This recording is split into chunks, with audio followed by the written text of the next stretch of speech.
On a bright summer afternoon in downtown Phoenix, sunlight poured through the glass walls of St. Mercy Children's Hospital, turning the white floors into shimmering pools of gold.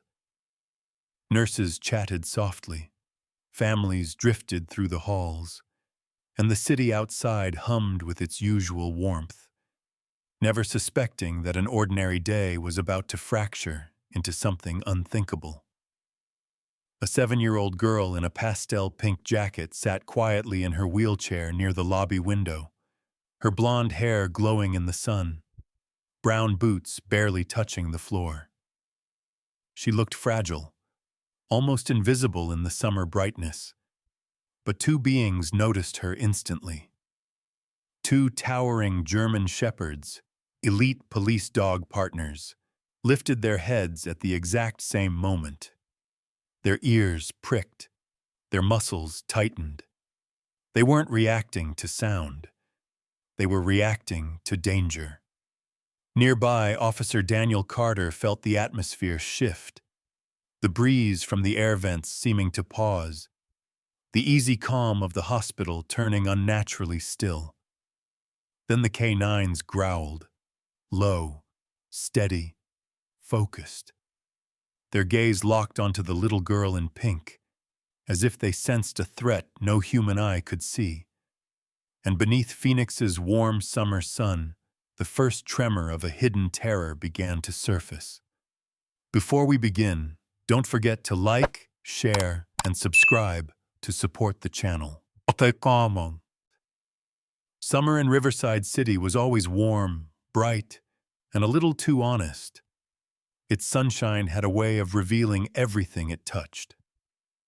On that particular afternoon, the heat shimmered gently above the streets, and the sky hung wide and blue above St. Mercy Children's Hospital, a sprawling building of white stone and towering windows. Inside, the pediatric wing glowed with sunlight pouring through long glass panels, turning polished floors into gleaming paths of gold. The faint scent of sanitizer floated in the air, a clean, crisp smell that clung to every hallway like a quiet promise of safety. Nurses in pastel scrubs drifted from room to room, their voices soft, blending into the gentle hum of machines and distant summer cicadas outside. It should have been an ordinary day.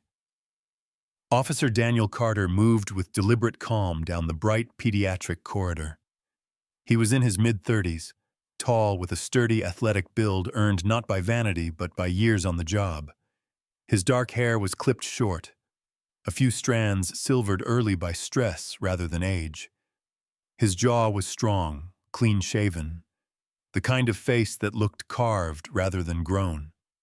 Although Daniel's expression was serious, his brown eyes carried a warmth that made anxious parents relax around him.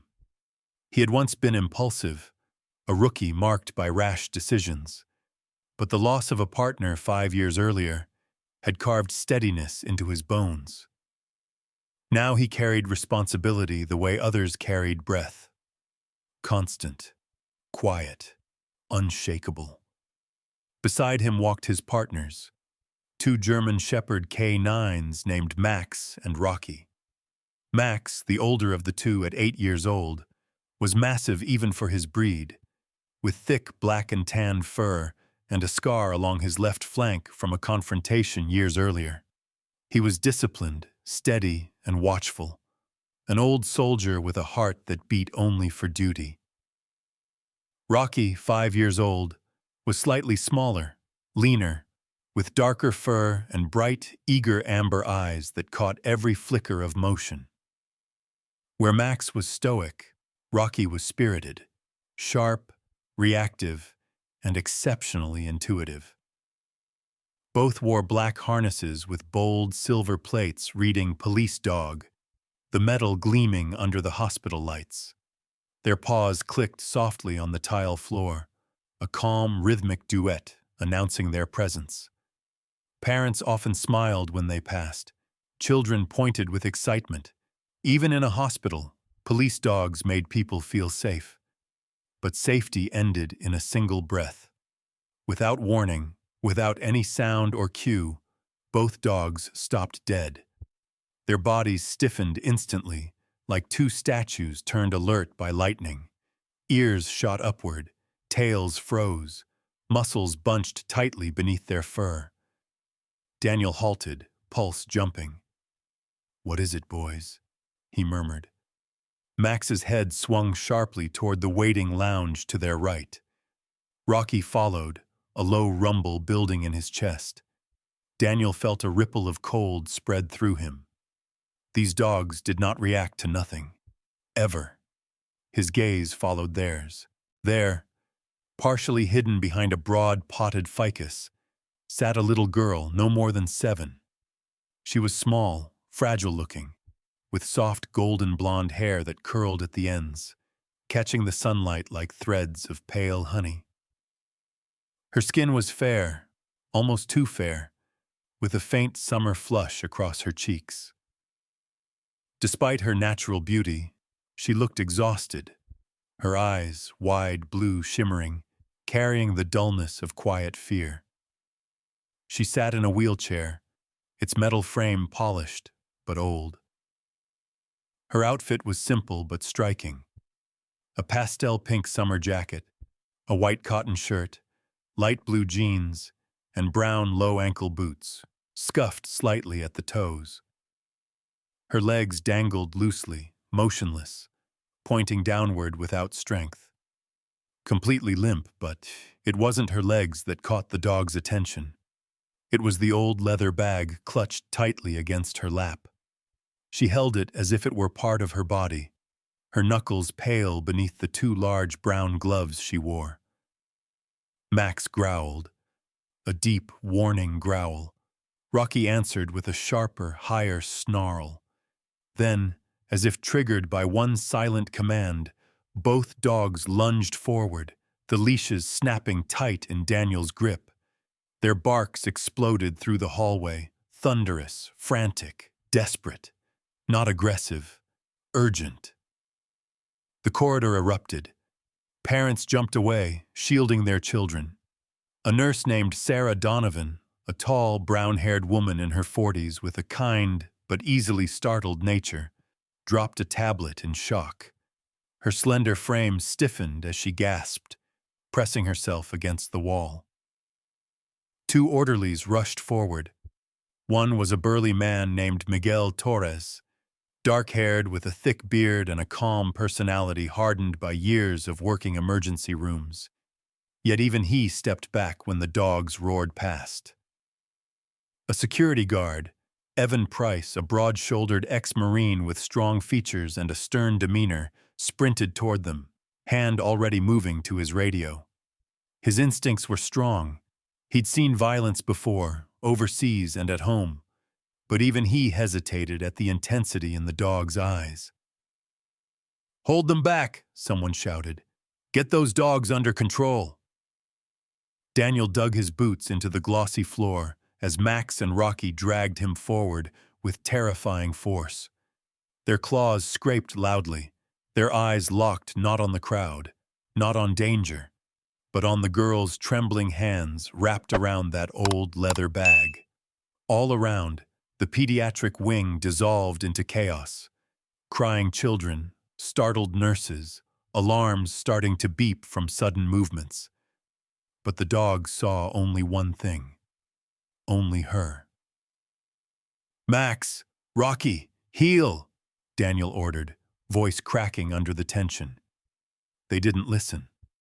Their bodies strained so hard the harness straps creaked, the metal police plates clinking sharply as they reached again toward the little girl in pink.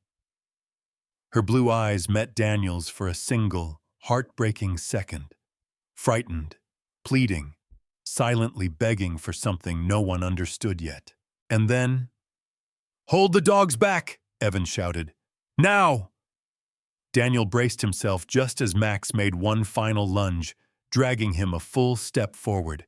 The corridor echoed with a single, sharp scream. The examination room was small, bright, and too clean, its white walls reflecting the heavy summer sunlight streaming through the tall window at its side. Outside, Phoenix's warm July afternoon glowed fiercely, casting hot golden ribbons across the tiled floor.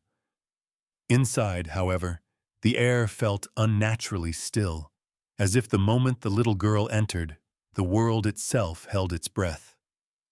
Daniel Carter closed the door behind them, his hand tense on the knob. Max and Rocky, the two German Shepherd K9s, entered with him, still alert and vibrating with instinct. The dogs spread out in practiced formation, Max on the left, Rocky on the right, both towering beside the wheelchair like silent guardians. Their police dog harness plates glinted under the fluorescent lights. The little girl sat trembling in the center of the room. She was exactly as she'd appeared in the hallway, fragile, golden-haired, pale as sunlight through fog. Her pastel pink summer jacket looked too thin for the fear clinging to her. Her white shirt, blue jeans, and brown ankle boots only emphasized how small she seemed against the large wheelchair. Her blue eyes shimmered with terror, filling slowly with tears that threatened to spill. Her legs remained motionless, limp, resting at odd angles. Two nurses stood nearby. Nurse Sarah Donovan, the same woman from the corridor, had regained a bit of composure. She was a tall, slender woman with soft brown hair tied in a loose bun and gentle hands shaped by years of comforting sick children. Her nerves, however, still betrayed her. She kept fidgeting with the sleeves of her mint-green scrubs. Beside her stood Nurse Talia Brooks, a younger woman in her late 20s, short and athletic, with warm mahogany skin and tightly curled dark hair pinned neatly under a scrub cap. Talia had a reputation for being unshakably calm, the kind of person who could silence a panicked room with a single steady glance. She'd grown up caring for 4 younger siblings, and it showed. Her patience, her quiet resilience, the faint exhaustion behind her smile. Daniel crouched near the girl, his voice soft but firm. "Sweetheart, are you hurt? Can you tell me your name? Is someone with you?" The girl didn't respond. She kept her gaze fixed downward, as though the floor might swallow her fear. Her small hands, hidden inside oversized brown gloves, tightened around the old leather bag on her lap. Max growled low. Rocky followed a heartbeat later. Both dogs leaned closer, noses twitching sharply toward the bag. "Easy," Daniel murmured to them. But he didn't pull them back. He trusted their instincts more than anything. The girl's breath hitched. A single tear dropped onto her glove. Then, without looking up, she lifted one small hand and tapped the bag twice. Tap, tap. The sound was barely audible, but both dogs snapped upright, barking loudly, sharply, as if the taps were a coded message only they understood. Sarah gasped, stepping back. Talia froze, her eyes widening. Daniel felt the hairs on his arms rise. "Okay, okay, I hear you," he whispered, though he still didn't understand what she was trying to say. Just then, the door slammed open. A man burst inside, stumbling slightly from the momentum. He was sweating, breathing hard, and wearing a wrinkled button-down shirt, half tucked into dark jeans. He appeared to be in his early 40s, tall but slightly overweight, with thinning blonde hair plastered to his forehead. A rough stubble shadowed his jaw, patchy, unkempt, and several days old. His skin was pale but sunburned in blotches, like someone who had spent too many hours outdoors without care. His gray-blue eyes darted wildly around the room before landing on the girl. I'm her uncle," he blurted out. His voice cracked with either panic or guilt. It was hard to tell. She, she's scared of strangers. She can't talk. She's paralyzed. Please, this is all just a misunderstanding." His tone was overly eager, pitched too high, too rehearsed. Daniel had heard lies for years. They often arrived wrapped in desperation. Max and Rocky exploded. Both dogs lunged forward with snarls so fierce the floor vibrated. Their muscles surged beneath their coats as they dragged Daniel several inches before he could brace himself. The metal plates on their harnesses clanged violently with each movement. "Back! Get back!" Daniel barked, planting his feet hard against the tile. But the dogs weren't listening. Their fury wasn't random. It was targeted. At him. The uncle. The man flinched, stumbling backward, his hand flying up protectively. "Control your animals!" he shouted. "She's my niece!" The girl in the wheelchair reacted instantly. She recoiled violently, shoulders trembling, head ducking as if expecting a blow. Her breathing turned shallow and fast. She didn't look at the man, not even for a second. Daniel's heart dropped. He stood between the man and the dogs, raising a hand. "If you're her uncle, what's her name?" The man hesitated. Just a second. But long enough. "Her name is Lily," he said stiffly. Silence crackled through the room for one beat.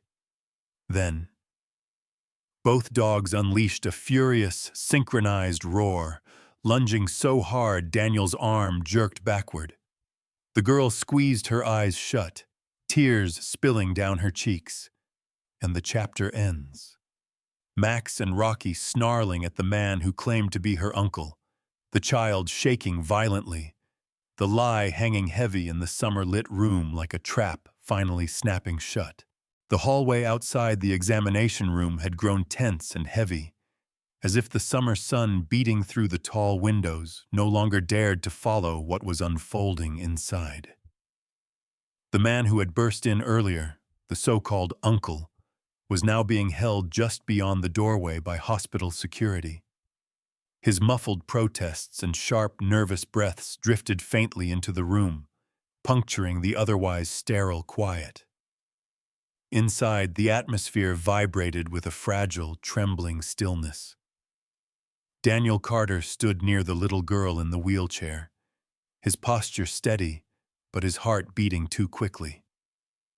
Max and Rocky, his two German Shepherd K9 partners, remained stationed at opposite sides of the wheelchair, their large bodies forming a living barrier between the child and any potential threat. Their amber eyes flicked constantly between the girl's hands and the closed door, every twitch of their ears proof that instinct never slept. Nurse Sarah Donovan lingered near the cabinets, one hand pressed lightly against her chest.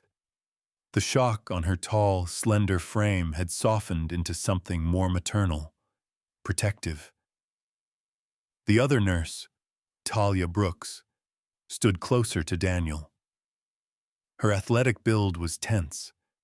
Her expression sharpened into the quiet, focused calm of someone who had seen trauma before and learned not to look away.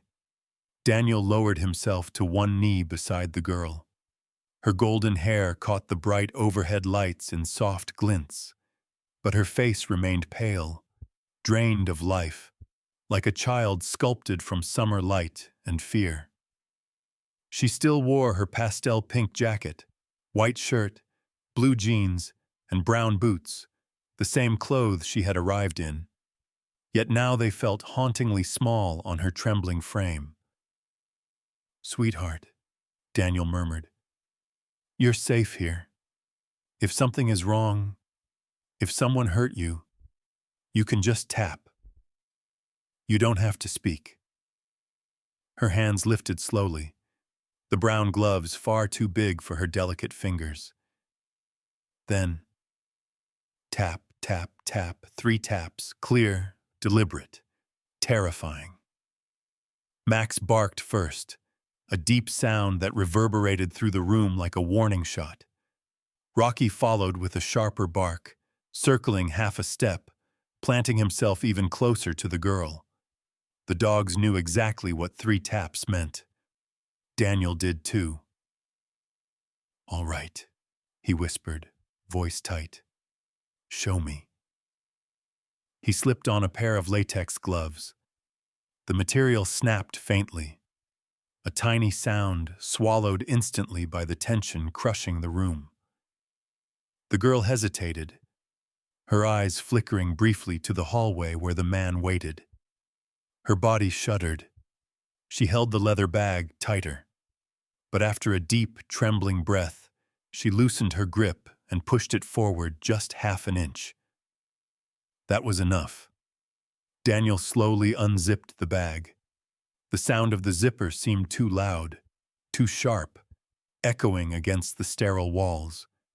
Inside, not toys, not medicine, not clothing, but money. Thick stacks of cash, bundled tightly with rubber bands. A small fortune just lying in the lap of a child. Beneath the money lay passports, dozens of them. Daniel reached in and lifted one. His stomach tightened. The photo was of the little girl. Same eyes, same face, but older. Fake freckles, different hairstyle. The next passport showed her as a boy, another as a foreign national, some older, some younger, some male, some female, but always the same eyes, always her. Sarah covered her mouth. "Dear God." Talia stepped closer, her expression frozen in horror. "This is a rotation, a cycle." Daniel swallowed hard and reached deeper into the bag. More documents slid out. Medical forms, insurance claims, disability certificates, donor receipts, stamped approvals from clinics across different states. Every form bore a different name, different date of birth, different fabricated condition, but every file used her medical image. He forced himself to keep looking. This was no accident. This was an operation. Then the little girl reached forward, hands trembling violently, and pulled something out from a hidden inner pocket. It was a pink hospital ID bracelet, old and faded, the plastic curled with age. The name read, Emily Dawson, age 6. Daniel's throat tightened. "So your name is Emily." She didn't nod. She didn't speak. But her eyes lifted, just barely, and for the first time, she met his gaze. Not with trust, but with resignation, as if she expected him to hand her back to the people who had stolen her life. Daniel understood the truth in an instant. This little girl had not simply gotten lost. She had been used, presented as handicapped, transported between handlers, exploited for charity scams, insurance fraud, and forged medical operations. She had been a living prop, a child repurposed into a revenue machine. He moved closer, voice breaking. "Emily, how long have they kept you? How long have you been with them?" Her lips quivered. Her tiny hand lifted, 2 fingers raised. 2 years. Before Daniel could respond, Emily's mouth trembled open.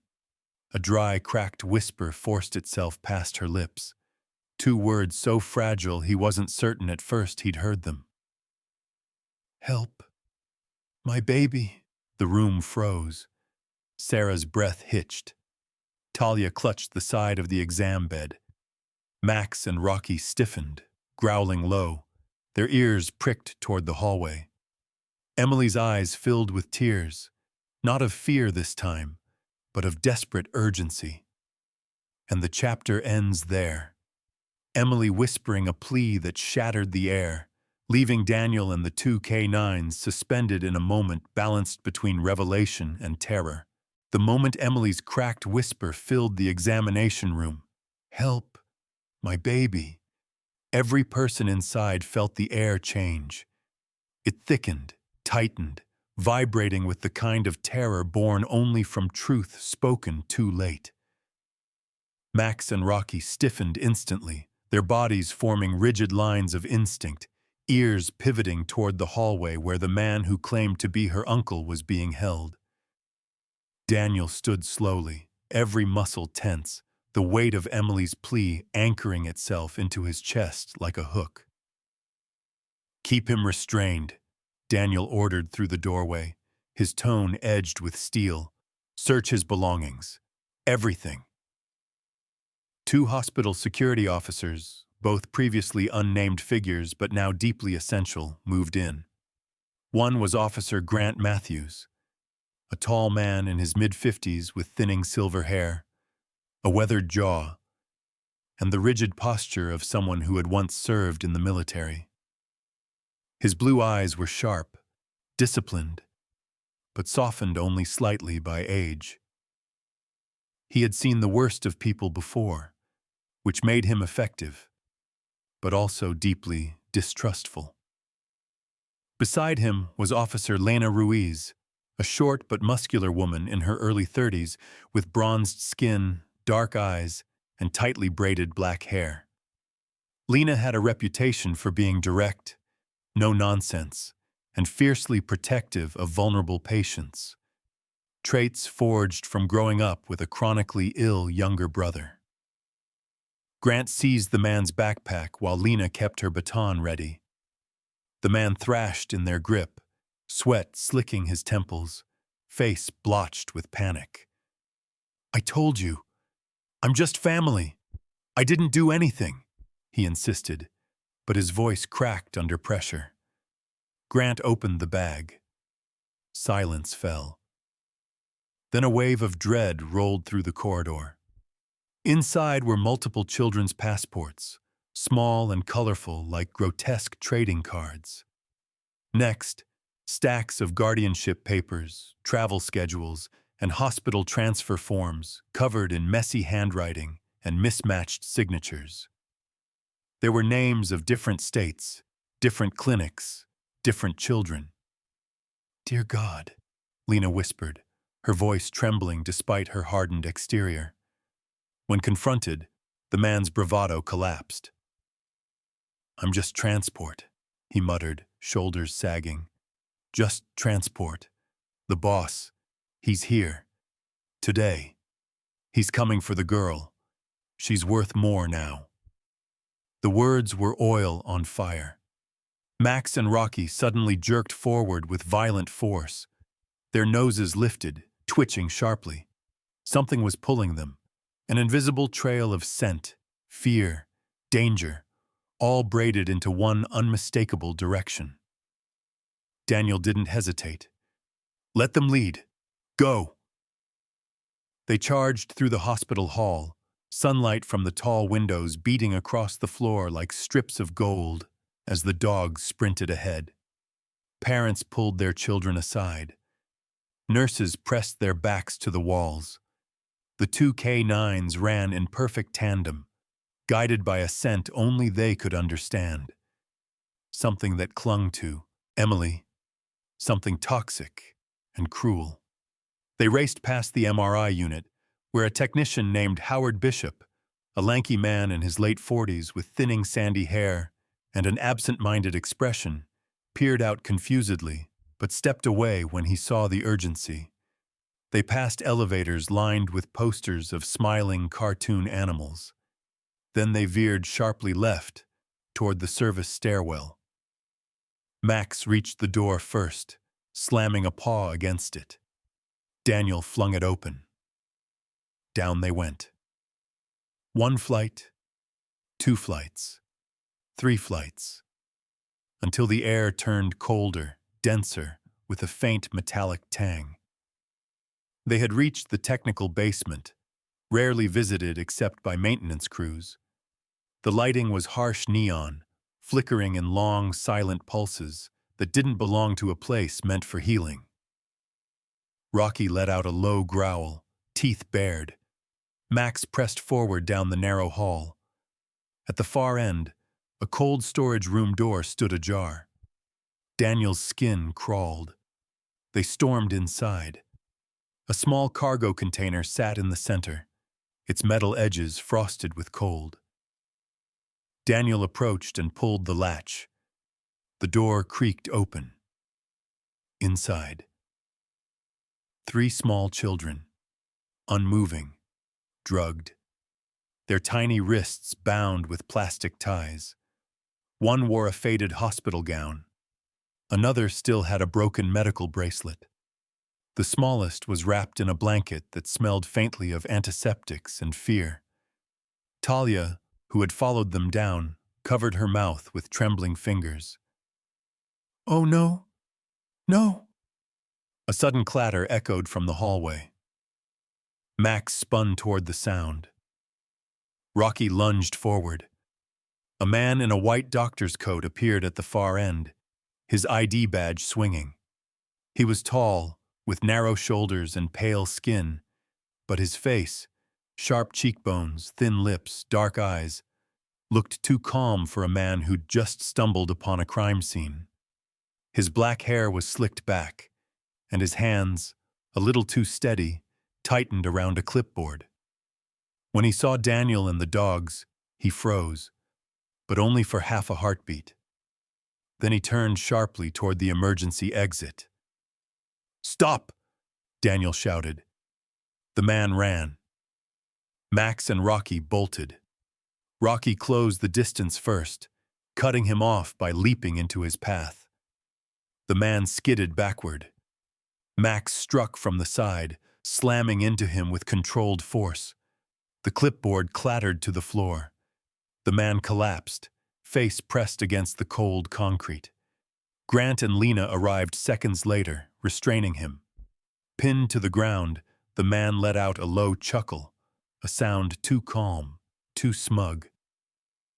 "You think this is all?" he whispered, lips curling.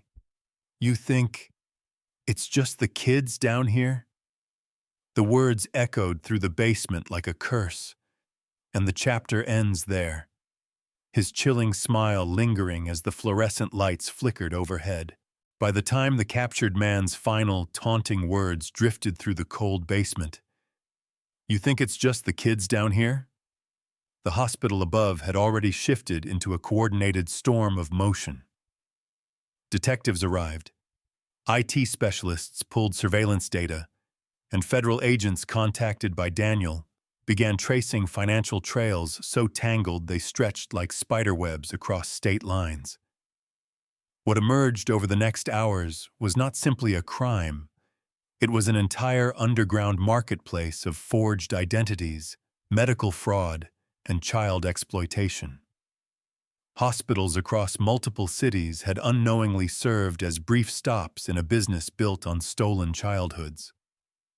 St. Mercy Children's Hospital, once a beacon of healing in Phoenix's scorching summers, had been one of its busiest transit points. As authorities swept floor by floor, Daniel escorted Emily out of the basement and up through the hospital's brighter corridors. The sun pouring through the upper windows felt almost unreal after the chill below. Emily blinked into the light as though seeing daylight for the first time. She still wore her pastel pink summer jacket, her soft blonde hair falling in tangled wisps around her pale cheeks. Her legs remained limp in the wheelchair, but something else had changed. Her shoulders no longer curled inward with dread. They quivered with a small, trembling hope. Nurse Talia Brooks prepared a private recovery room for her, a quiet space at the far end of the pediatric wing, walls washed in warm cream and sunlight filtering through sheer white curtains. A vase of daisies sat on the table, placed by Nurse Olivia Renner, a gentle woman in her late 30s with freckled skin and auburn hair braided down her back. Olivia was soft-spoken, the kind of person who brought calm simply by entering a room. Years earlier, she had lost a younger sister to illness, and since then she had carried a natural tenderness toward vulnerable children. She knelt beside Emily's wheelchair, offering a small smile before adjusting the blankets over her legs.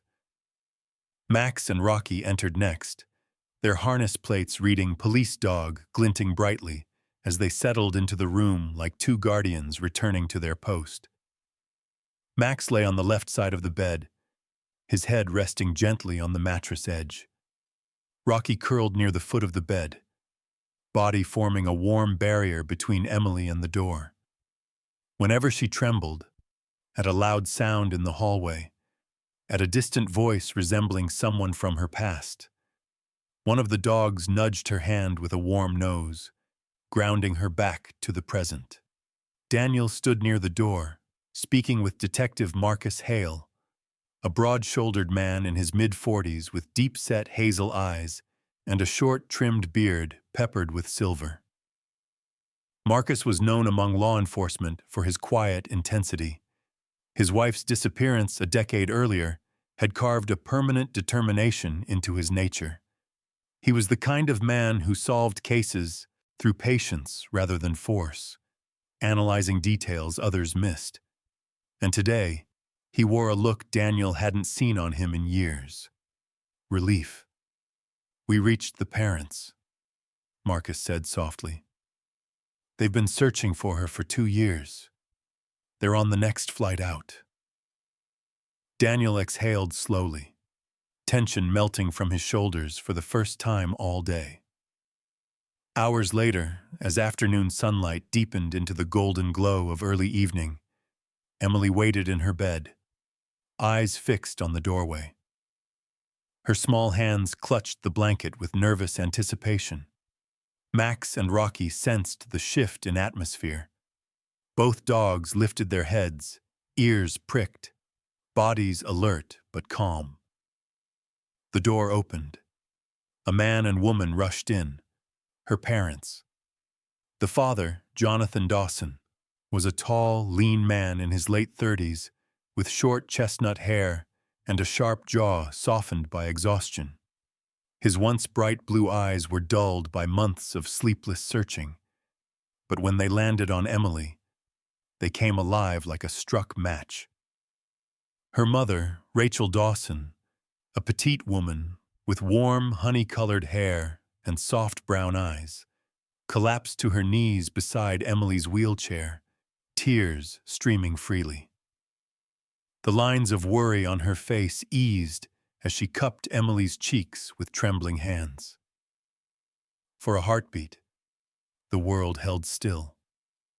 Then Emily reached forward, slowly, weakly, and wrapped her arms around her mother's shoulders. A broken sob escaped her mother's chest. Her father knelt beside them, one hand on Emily's back, the other gripping her small hand as if he would never let go again. Max whined softly, nudging closer. Rocky placed a paw on the edge of the wheelchair, as though sealing the reunion himself. Emily turned to the dogs. Her voice, still thin, still fragile, emerged clearly this time. "You saved me. Both of you are my angels." Max's thick tail thumped once against the floor. Rocky's ears lowered gently as he bowed his head toward her. Authorities later announced the takedown of the trafficking network. Children found in the container were reunited with families or placed into safe foster homes. The hospital launched sweeping reforms. Donations poured in from across the state. And Emily, finally, was given a chance to heal properly. Weeks passed. Emily remained in St. Mercy for physical and emotional recovery, surrounded by doctors who truly cared. Physical therapist Dr. Elise Harper, a tall, athletic woman in her early 40s with curly dark hair and a reassuring laugh, began working with Emily daily. Elise had once been a competitive runner before an injury ended her career. She now channeled that fierce determination into helping children rediscover strength they thought they'd lost. Emily responded, slowly, but beautifully. Her whispers grew clearer. Her smiles came easier. She began lifting her hands without trembling. Sometimes she even giggled when Rocky performed his habit of rolling halfway onto his back to request belly rubs.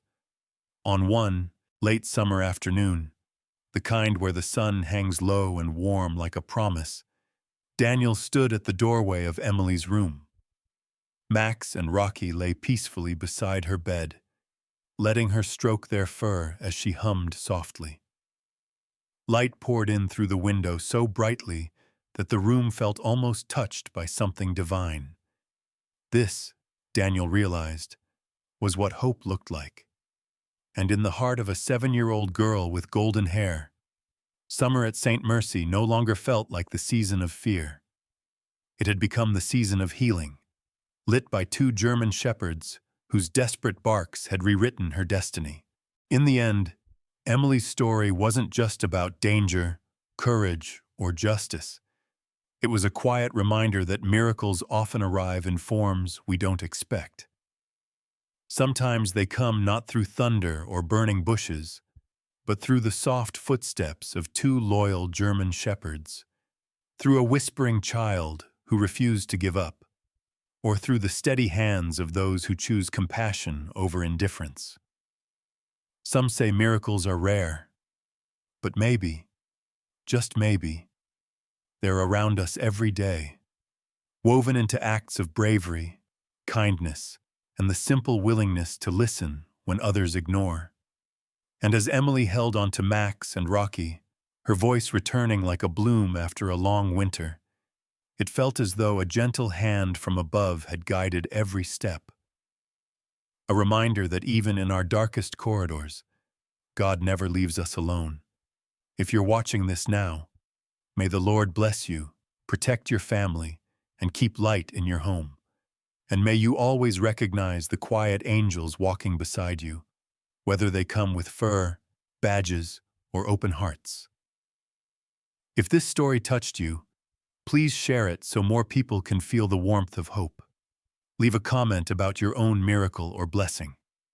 And if you'd like to join us for more stories of courage and love, don't forget to subscribe to the channel. May God watch over you today and always. Amen.